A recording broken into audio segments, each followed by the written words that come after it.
Give us a little more color into who Oliver Zipse is. We know that he is the head of production, and the head of production tends to be the person BMW looks to lead the company. Yes, that's exactly right. So Oliver Zipse was head of production, as was the previous CEO, Harald Krüger, and as was actually his predecessor, Norbert Reithofer. So they have a very much a history of getting the people that know how these cars are made to then lead the company. Zipse was already seen as the front runner for some time now. When Krüger stepped down a couple of weeks ago, his name was floated very quickly. So this hardly comes as a surprise today. I mean, what about why we've seen Harald Krüger stepped down earlier than had been previously expected?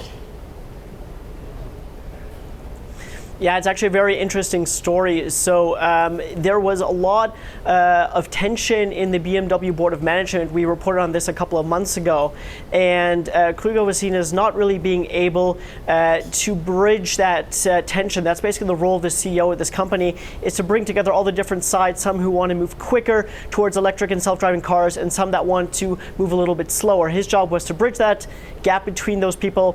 He wasn't able to do that as effectively as some would want.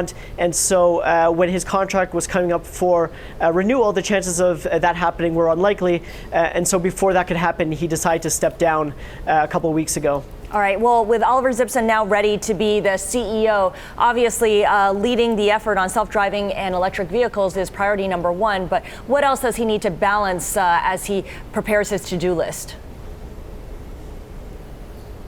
Well, he is going to have to convince the board that his vision of BMW is the one going forward. There's a lot of other things that are hitting car companies right now. You know, earnings have been very hard.